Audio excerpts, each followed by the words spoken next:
Hola a todos, Crónicas les invita a viajar al espacio. Después de la NASA, la Agencia Espacial Europea es la más importante. Se ha celebrado recientemente una reunión ministerial de los 20 países que la integran y se ha decidido invertir 10.000 millones de euros en los próximos años. La crisis económica ha llevado a países como España a plantearse reducir su aportación, aunque el Ministerio de Industria ha dicho que volverá a hacer la misma aportación una vez que mejore la situación del país. España es una de las fundadoras de la Agencia Espacial Europea, ha participado y participa en numerosos proyectos. Más de 200 españoles trabajan en ella, algunos en importantes puestos de responsabilidad. Es el caso del astronauta Pedro Duque o el científico Álvaro Jiménez.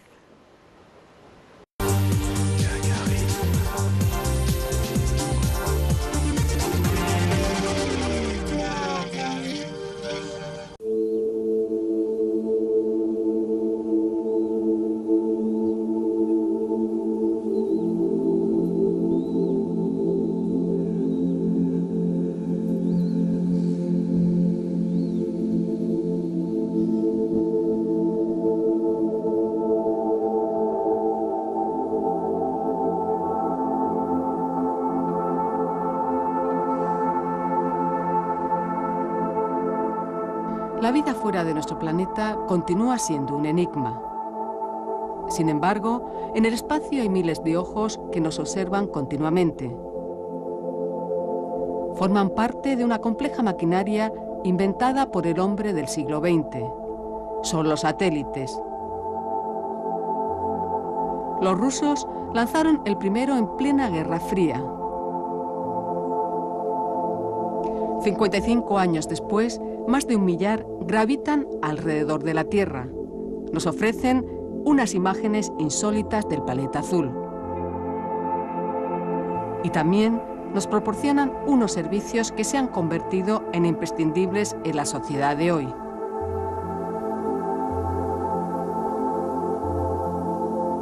¿Qué pasaría si mañana o durante un día cortáramos todos los satélites, cortáramos la actividad espacial? ¿Qué pasaría en la sociedad?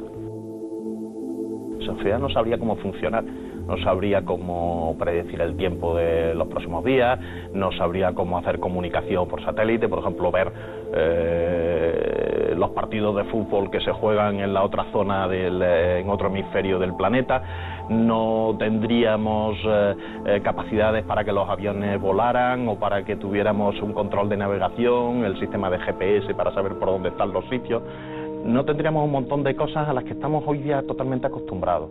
Lo que intentamos es comprender nuestro planeta. Queremos, y para eso necesitamos una visión global. Tenemos que verlo. En la Tierra obviamente tenemos medidas en tierra que podemos hacer con nuestras estaciones de medidas de cada cosa, pero la visión global es la que nos permite comprender los grandes procesos de evolución del planeta y de la evolución de la atmósfera, lo que llamamos el cambio climático, etc.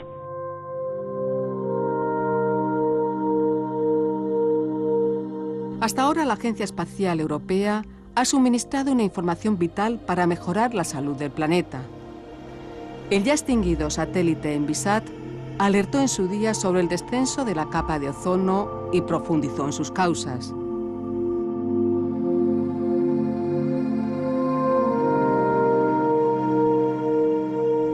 Los nuevos observadores artificiales de la Tierra siguen al acecho y tratan de dar respuestas a los interrogantes actuales de la comunidad científica.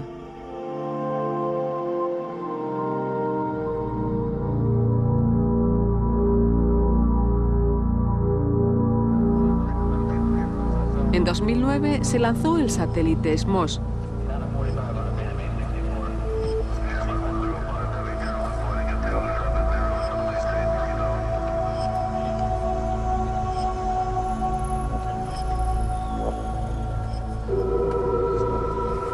En su interior transporta el instrumento MIRAS, que ha sido inventado y fabricado en España.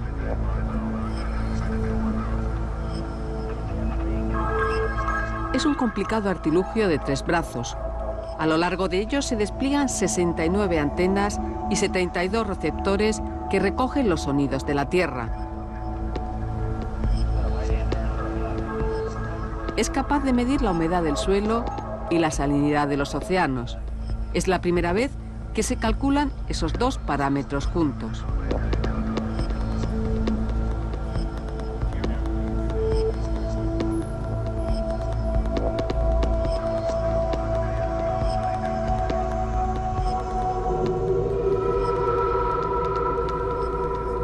Es como si hiciese fotos, ¿eh? Es como una cámara de fotos, pero en una banda de radio.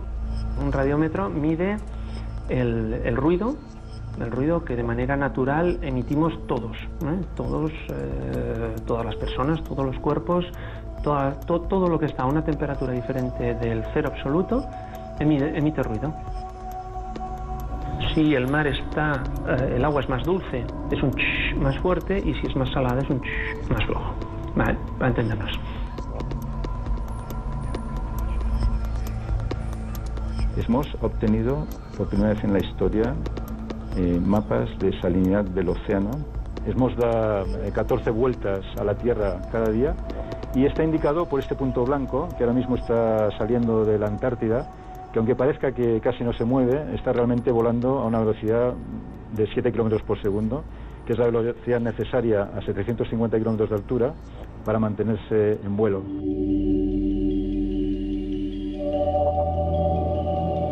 El centro de recogida de datos de SMOS se encuentra en las instalaciones de la Agencia Espacial Europea de Villanueva de la Cañada, en Madrid. España fue uno de los países fundadores de la agencia y hoy ocupa el 5º lugar en la participación de programas y en el número de trabajadores, casi 200, algunos de ellos en puestos de alta responsabilidad.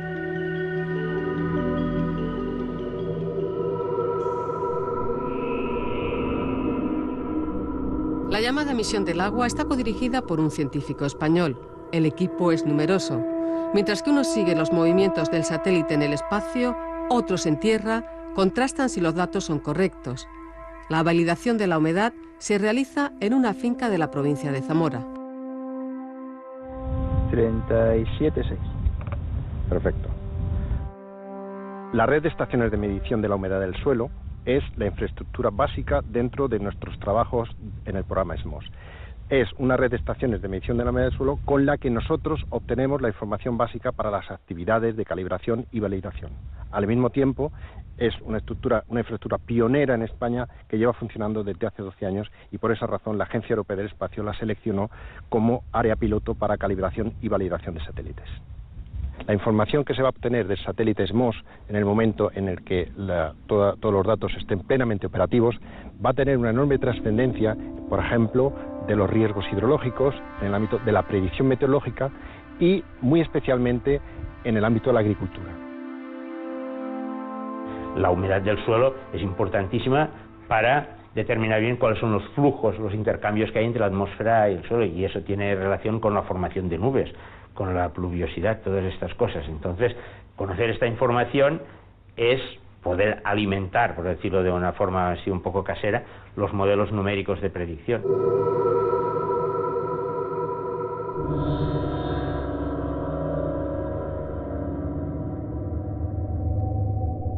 Estamos hablando de poder estudiar fenómenos de desertificación, que estamos viendo que este año ha sido mucho más seco que el año pasado.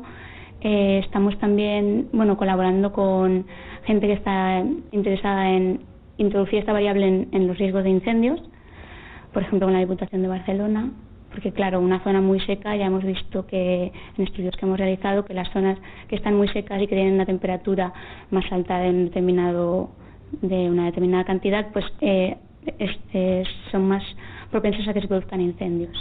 María, que nos hemos bajado de vuestra web ya los datos para generar los mapas, si nos puedes explicar un poco qué podemos sacar de esta información. Como habéis visto, tendréis dos imágenes del día anterior, una tomada por las 4:30 de la mañana y una a las 4:30 de la tarde. Entonces yo creo que está bien que tengáis las dos, porque por ejemplo podéis también ver el contraste, ¿no? Lo que pasa el día anterior. Entonces, por ejemplo, en esta imagen de por la mañana se ve que está todo bastante seco, pero luego por la tarde está muy húmedo toda esta zona del noreste, con lo cual ha debido de llover. Corpa no está muy seco, que serían las zonas de más riesgo.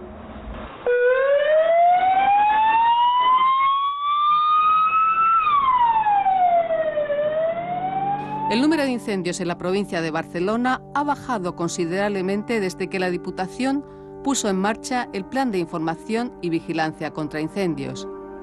De 6.200 hectáreas que se quemaron cada año durante la década de los 90, en 2011 solo ardieron 80. La aplicación de los datos de SMOS básicamente son para mejorar nuestro cálculo del índice de propagación de incendios forestales. Por ahora nosotros calculamos nuestro índice en base a parámetros meteorológicos y el SMOS nos podría ayudar a mejorar el cálculo del déficit hídrico. Lo que nos ayudaría es a anticiparnos mejor a situaciones de emergencia de incendios.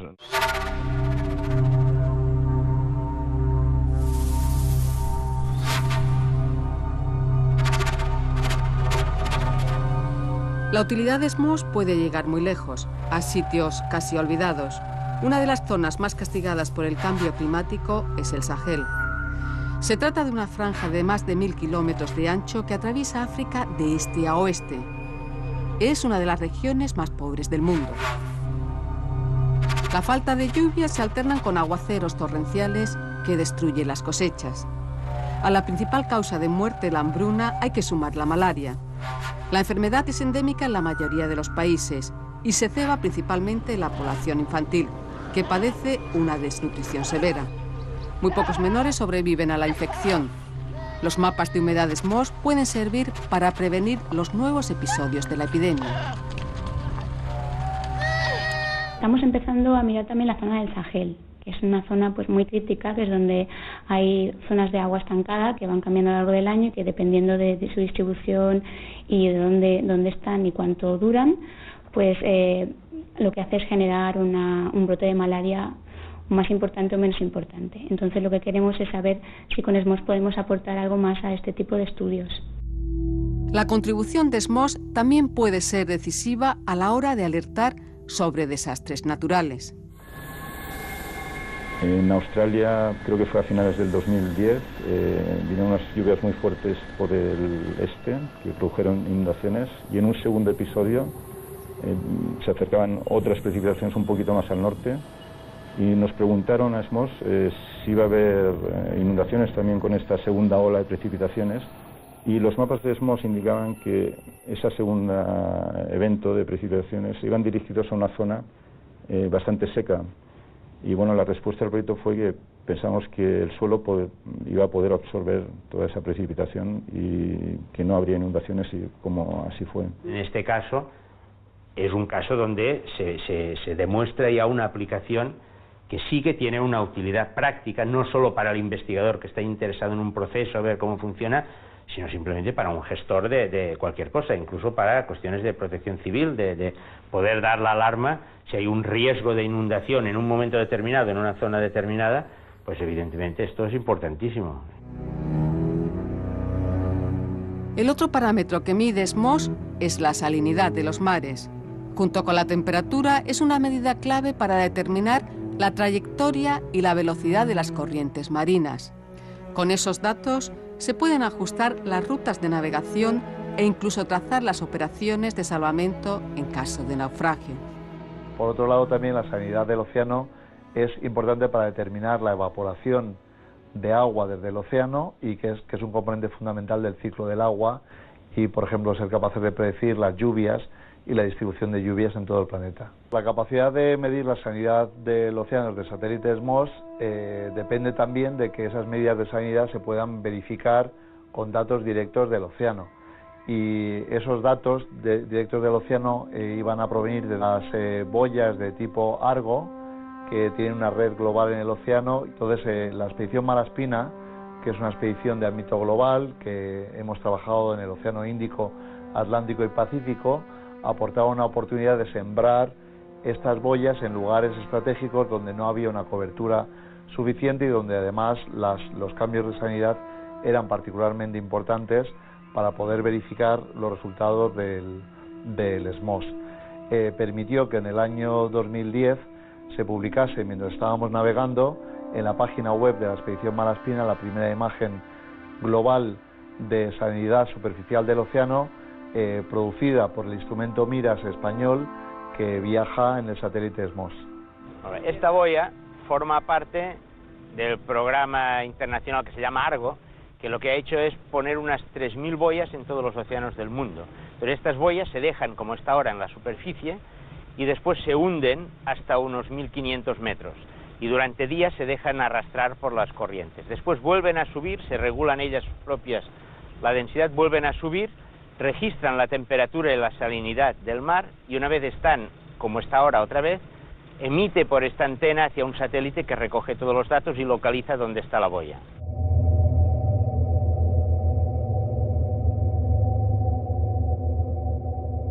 De momento la referencia de salinidad no está tan lograda como la de humedad, porque es más difícil de calcular y además en los últimos 100 años ha cambiado 3 veces la noción de conductividad.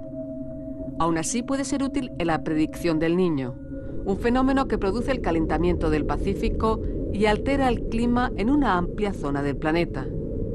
Mientras que Australia y el sudeste asiático se ven afectados por una terrible sequía, en América del Sur se producen lluvias torrenciales.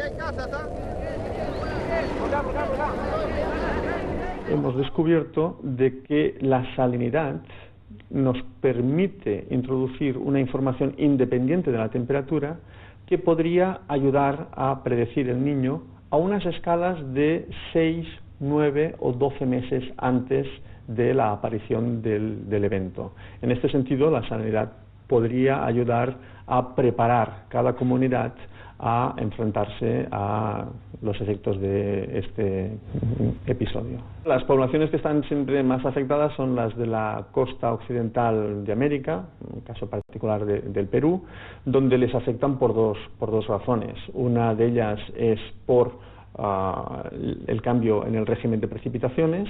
Durante un año normal o un año niña son años secos en el Perú, donde hay una falta de agua y estaría bien planificar los cultivos sabiendo de que no tendrán la humedad habitual. Y en año niño lo que tienes es un exceso de agua. Entonces esto te permitiría planificar que se va a cultivar unos meses antes.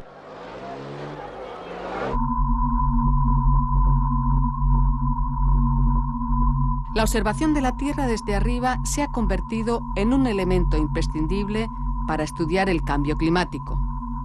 Los satélites están proporcionando unas imágenes de los dos polos que reconfirman el avance fulminante del deshielo en el Ártico.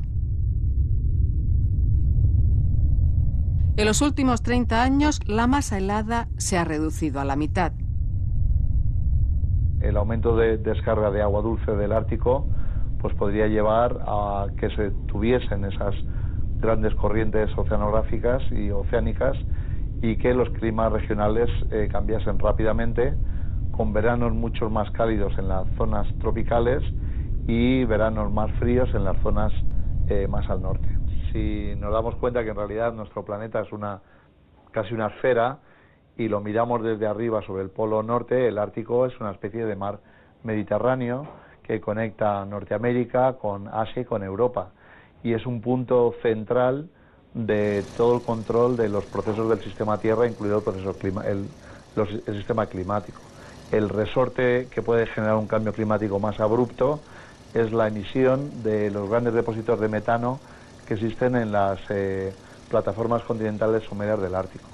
Hay unos depósitos de metano que están en una forma que se llama hidrato de metano, que es una forma congelada de hielo como un gel, que si el agua que está sobre estos fondos marinos se calienta un poquito, a 2, 3, 4 grados, estos hidratos de metano se fundirían y el metano pasaría a forma gas, con lo que se emite a la atmósfera, y el metano tiene una capacidad de efecto invernadero 20 veces superior a la misma cantidad de carbono en forma de CO2.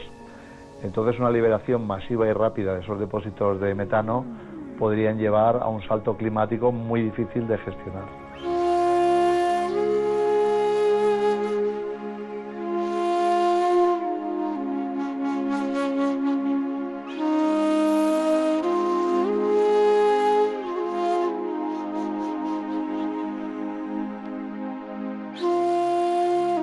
El Polo Norte está en el punto de mira de los investigadores.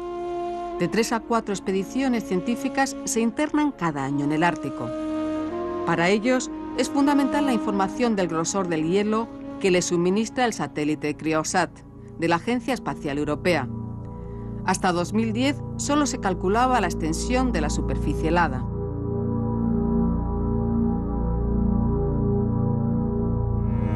La estima del grosor de hielo es fundamental, sobre todo en el hielo marino, donde estamos hablando de grosores máximos de 4 o 5 metros, porque el grosor determina cuál es la vulnerabilidad de ese hielo a la fusión en el verano. Y hasta ahora solamente era posible evaluar el grosor de hielo a partir de submarinos nucleares o atómicos que cruzaban el Ártico y iban haciendo catas del hielo, pero claro, eran un punto. Ahora el satélite Cryosat pues permite tener estimas de extensión de grosor de hielo sobre grandes extensiones y también de cuál puede ser la trayectoria futura del hielo marino, sobre todo en el Ártico.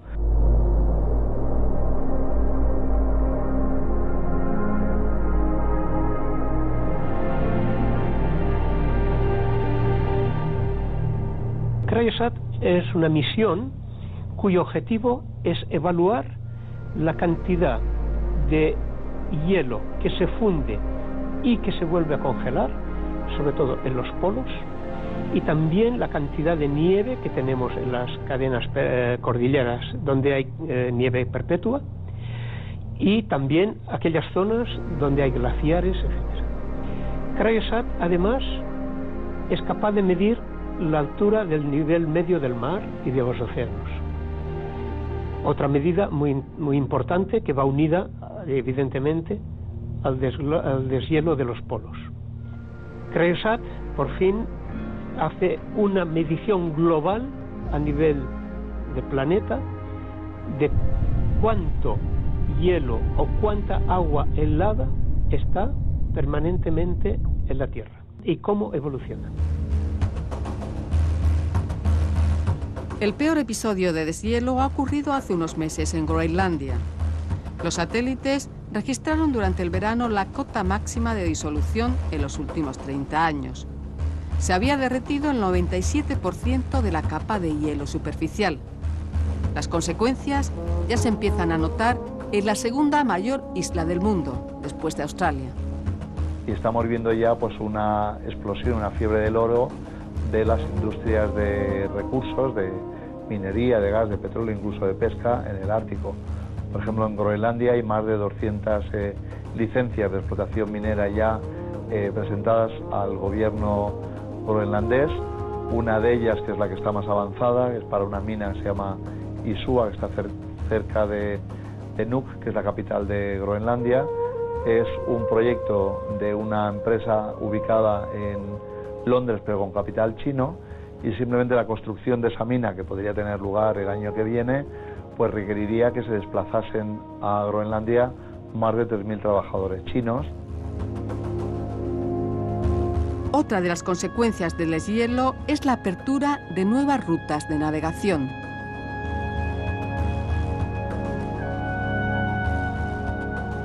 En el Polo Norte, ahora mismo, ya se puede prácticamente durante todo el año circular la navegación marítima alrededor del polo sin demasiado problema.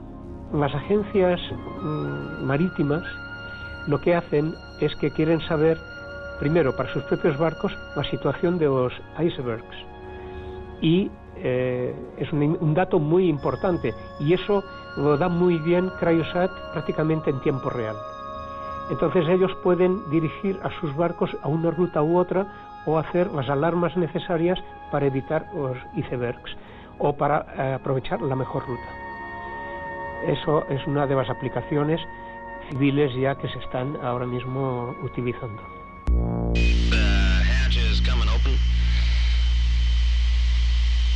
Okay. It's open. Okay. It's open. Si en el siglo XX el hombre puso el pie en la Luna, en el XXI se ha conseguido la presencia permanente del ser humano en el espacio.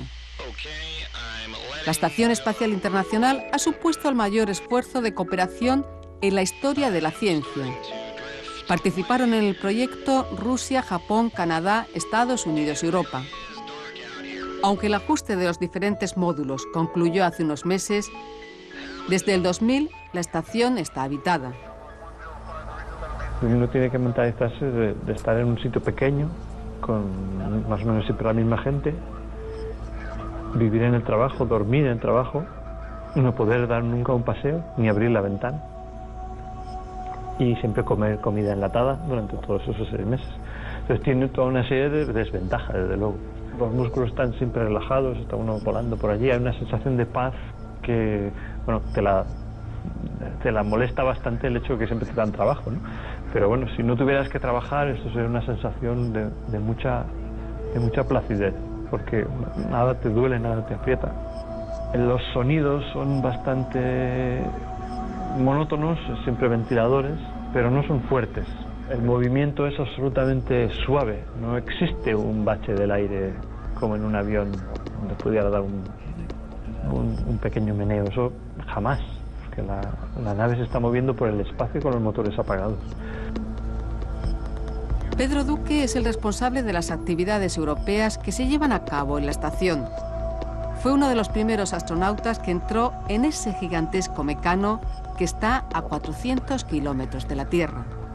Y mirando afuera, pues tienes la compensación, ¿no? Puedes mirar por las ventanas de la nave y ver la Tierra, y ver un país ahora, otro país dentro de 10 minutos. Tienes todos los paisajes de la Tierra, puedes ver, puedes fotografiar. Todo eso será seguramente, junto con la sensación de flotar, de estar permanentemente en una especie de colchón de plumas durante todo el tiempo que estés allí, pues junto con eso también será uno de los motivos por los cuales la gente viaje al espacio cuando se pueda, ¿no? Es ver la Tierra, ver el horizonte, ver el borde de la atmósfera, ver que la Tierra realmente es redonda y además te mueves alrededor de ella. Y es la sensación de irrealidad, ¿no? De saber que a 2 o 3 milímetros de aluminio más allá está el vacío, no se puede vivir y te morirías en cuestión de segundos. Y sin embargo aquí estamos tan tranquilos, ¿no? Toda esa sensación de hay que ver a lo que hemos podido llegar, ¿no? La estación es un banco de pruebas excepcional. Ya se han montado 4 laboratorios. Uno de ellos es el Columbus, de la Agencia Espacial Europea. La falta de gravedad facilita una serie de experimentos que en la Tierra serían inviables. Los propios astronautas hacen de conejillos de indias. Se someten a todo tipo de pruebas, especialmente a las médicas. Los resultados son interesantes para profundizar, por ejemplo, en la osteoporosis. Está demostrado que la pérdida de masa ósea de un astronauta es 10 veces mayor que la de una mujer tras pasar la menopausia. Pero la estación, sobre todo, puede ser la base del ensayo general del viaje a Marte. Tenemos 3, 4, 5 experimentos ahora mismo funcionando que miden la radiación, que es la barrera más grande de ir a Marte, es que las personas realmente lleguen en un estado de salud suficientemente bueno, y uno de los problemas mayores es la radiación, que pues tendrán que experimentar durante todo ese trabajo, durante todo ese tiempo que estén trabajando allí yendo hacia Marte, ¿no? El primer experimento que se hizo en el Columbus indagó en cómo la ausencia de gravedad afecta a la dirección del crecimiento de las plantas. Estuvo dirigido por un equipo de investigadores españoles que en breve volverá a enviar un nuevo experimento con la Arabidopsis, la planta con la que se realizan los ensayos de botánica en los laboratorios. El crecer plantas con éxito en el espacio es un requisito imprescindible para que el ser humano pueda continuar su aventura espacial. Para poder ir a Marte y establecerse durante un cierto tiempo allí, e incluso poder ir un poco más lejos, hay que ir eliminando la dependencia del ser humano para su alimentación de materiales transportados desde la Tierra. Las plantas que se han conseguido reproducir son plantas exactamente iguales que las de la Tierra. Lo que ocurre es que, bueno, pues son plantas más o menos disminuidas en su lozanía, en su vigor, en sus tiempos de desarrollo, en su rendimiento en fruto, en su rendimiento en flores. Es decir, no estamos tratando de buscar la planta azul o la planta que tenga las hojas por abajo y la raíz por arriba. No estamos haciendo Frankensteins de las plantas. No. Es decir, es más, el objetivo sería que la lechuga cultivada en Marte sea tan rica y tan lozana y haga una ensalada regada con aceite de oliva tan estupenda como la que se prepara en la cocina de nuestras casas. Además de la comida, el hombre necesita para la exploración de Marte disponer de un complejo sistema que le garantice la supervivencia. Desde el año 95, el consorcio Melissa trabaja en ello. Es un gran desafío en el que están involucrados investigadores y empresas de Europa y Canadá. El laboratorio se encuentra en la Universidad Autónoma de Barcelona. La pregunta fundamental del consorcio de Melissa es si es posible desarrollar un sistema de soporte de vida para el espacio. Imaginemos una base planetaria en Marte, donde ese sistema de soporte de vida pueda dar las 4 funciones básicas para mantener una población de humanos aislados en el espacio. Fundamentalmente, proveer alimento, tratar los residuos, regenerar el agua y regenerar la atmósfera para la respiración. Fundamentalmente esto se hace por una parte, la degradación de los residuos de la tripulación y después en una parte de la segunda parte del bucle, que es la generación de los elementos comestibles, que al mismo tiempo lo que hacen es ayudar a la regeneración de la atmósfera para la respiración de la tripulación. Estas lechugas representan el final del ciclo de Melissa.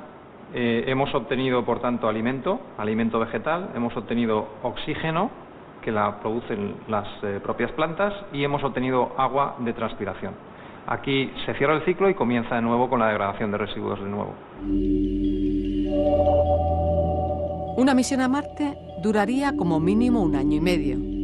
Se tardarían 6 meses en llegar y otros tantos en volver, aparte del periodo de exploración en el planeta rojo. Es algo inédito en la historia de la humanidad y hay que estar preparado física y psíquicamente. Mars 500 ha sido la primera misión que ha puesto a prueba a 6 hombres.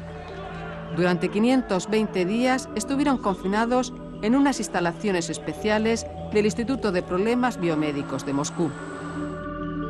El objetivo de la misión era ver cómo el ser humano se adaptaba al estar aislado durante todo ese tiempo.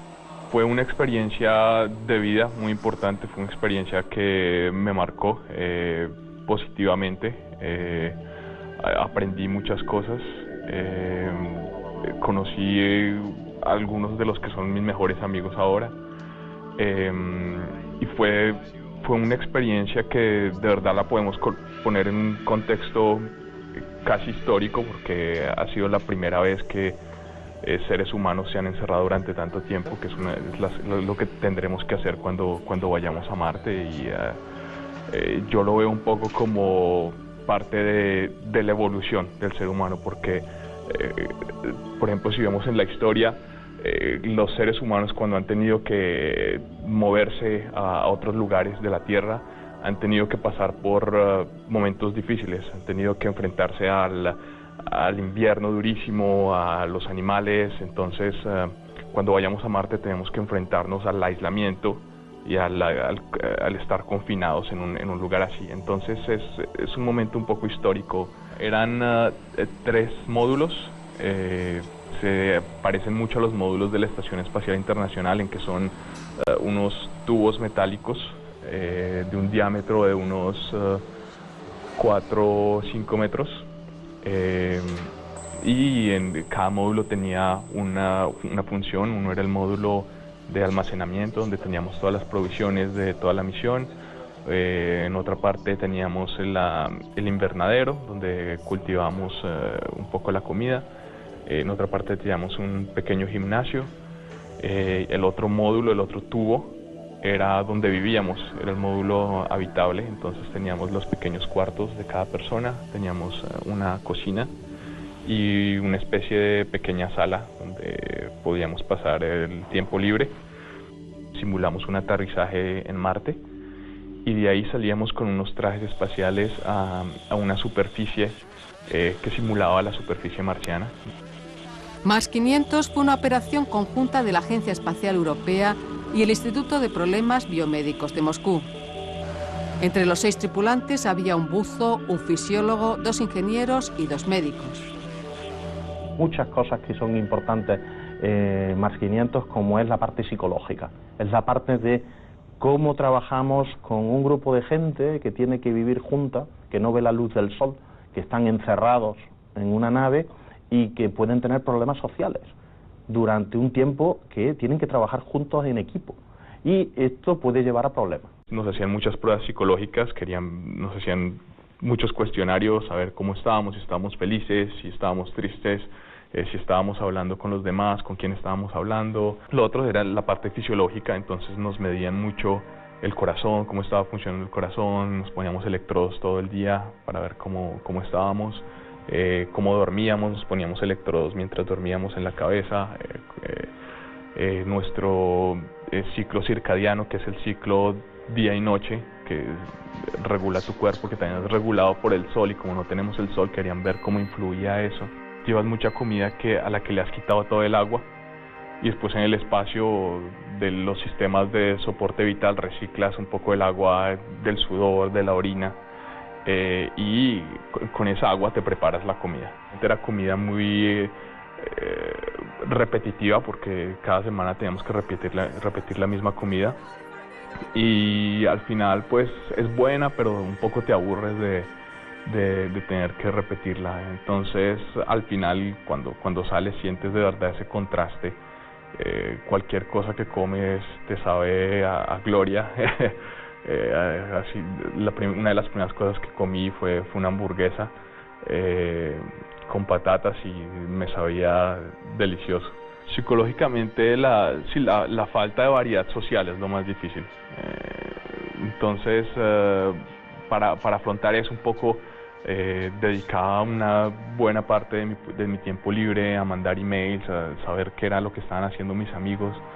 Es difícil, pero se puede uno un poco mantener actualizado en cuanto a eso, y le ayuda un poco el obtener el apoyo de tus amigos, de tu familia.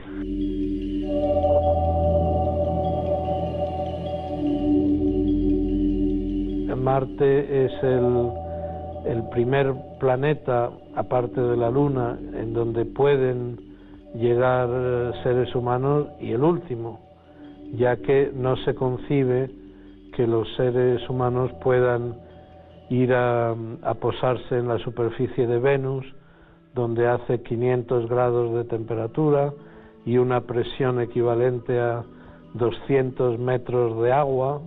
Si estamos en el océano haría falta un submarino, y lo mismo ocurre en Venus, o en Mercurio, donde estamos tan cerca del Sol, lo cual es muy peligroso para los seres humanos. Marte es, como sabemos, el planeta más parecido a la Tierra, pero también tiene diferencias enormes. Tenemos los volcanes más gigantes del sistema solar, de una altura aproximadamente de 3 veces el monte Everest en la Tierra. El interés por el planeta rojo ha existido desde siempre. Ha dado mucho juego a la literatura y al cine. Pero la exploración científica como tal no empieza hasta los 70. Es una historia de triunfos, pero también de fracasos. De 39 misiones, solo 15 han tenido éxito. Una de las más importantes ha sido Mars Express, la primera de la Agencia Espacial Europea. Misión Mars Express realmente ha revolucionado nuestro conocimiento de Marte, ya que nos ha cambiado la idea que teníamos del planeta. Ahora se piensa que es un planeta mucho más activo de lo que se pensaba, con volcanismo que tal vez podría incluso seguir estando activo en la actualidad, con fenómenos glaciares, con una cantidad de indicios de agua en la historia de Marte. Sí se han podido determinar las condiciones favorables a la vida en Marte durante su historia pasada, pero la vida en la actualidad no no puede existir en la superficie porque debido a la enorme radiación ultravioleta del Sol que llega a esa superficie y que lo fríe todo. En cambio, debajo de la superficie, en caso de que la vida hubiera surgido en Marte, sí se puede pensar que esa vida ha podido refugiarse en algún lugar propicio y mantenerse aislada durante mucho tiempo. Probablemente tengamos que mirar debajo de la superficie. Es algo que la misión ExoMars hará dentro de unos años.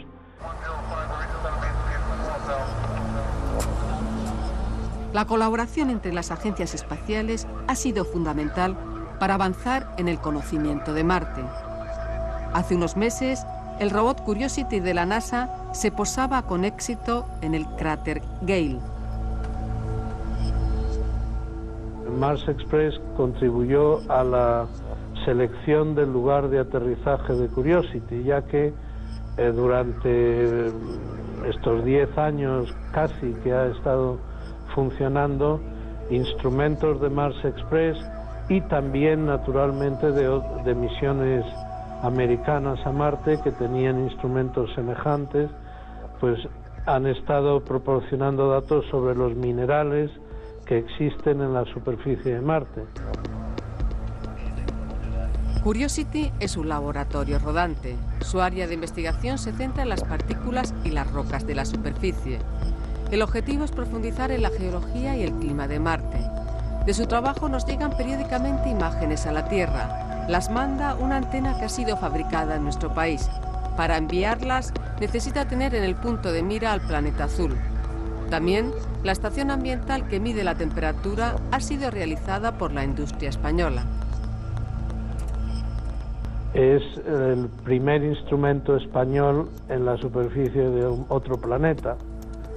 Eso pues demuestra que una madurez tecnológica y científica en nuestro país que ha permitido formar parte de esta gran aventura del Curiosity.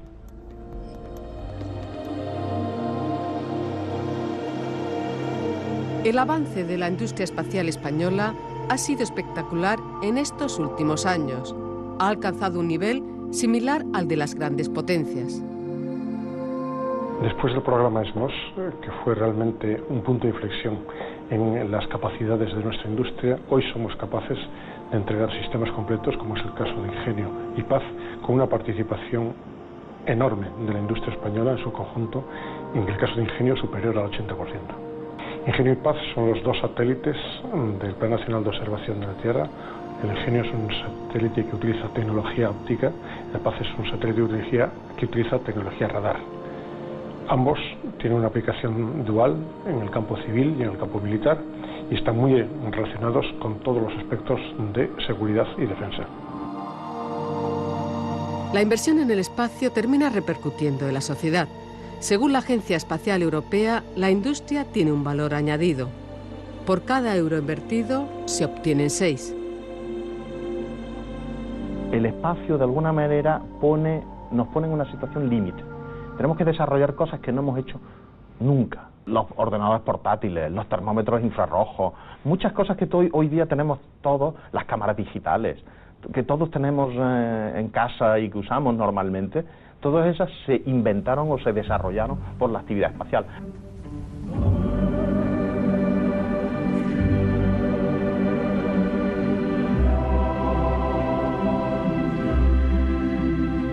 La curiosidad llevó al hombre en el pasado a explorar hasta el último rincón del planeta azul.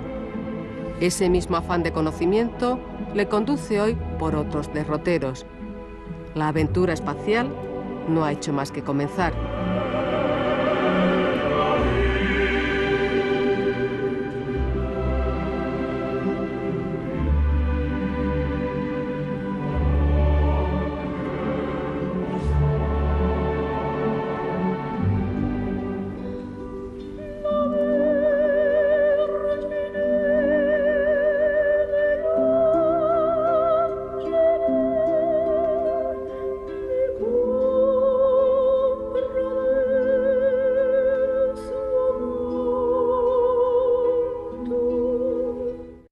Hasta aquí nuestro programa. Recuerden que pueden seguir en contacto con nosotros o mandarnos cualquier sugerencia a través de nuestro correo del programa o de la página web. Si no han visto Crónicas, pueden hacerlo en la redifusión de la 1, el canal internacional o el 24 horas.